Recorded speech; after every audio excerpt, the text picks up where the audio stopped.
Business Bites, powered by Sagicor. Hello, I'm Cody Barrett with your business updates for today.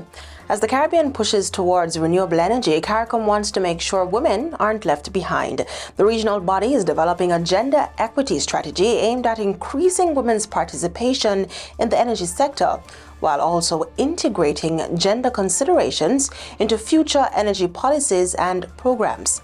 Speaking at the CARICOM Energy webinar, Sandra Britton said the strategy is still being finalized, but efforts to promote gender equity are already underway. We're now starting the discussions on the integration and coordination of ensuring that gender mainstreaming is part of our work program.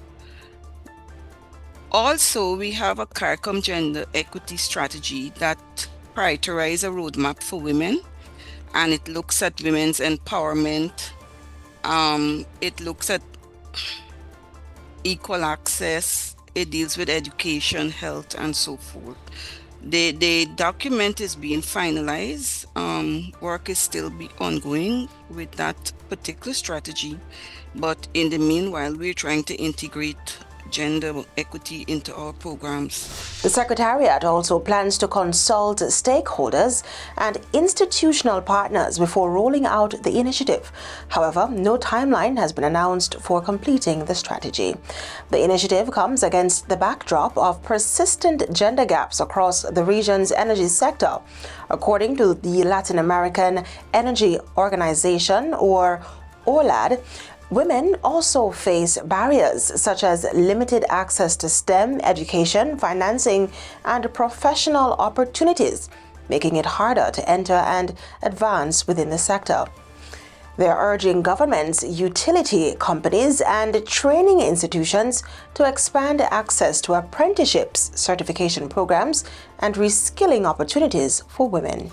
Without gender mainstreaming, the energy transition may reinforce the existing inequalities and also the challenges that we have, territorial gaps, limited access, as I said, to finance, STEAMs, segregations, and stereotypes, and also, as I said before, the unequal care of responsibilities right here.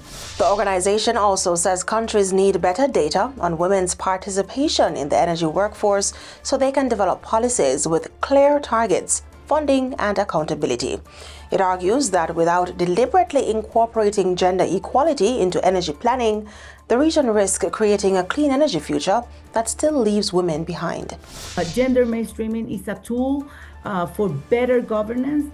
It helps also the governments to identify who is being left behind, who is missing from decision making, and what must change that the energy system serves development and equality and sustainability.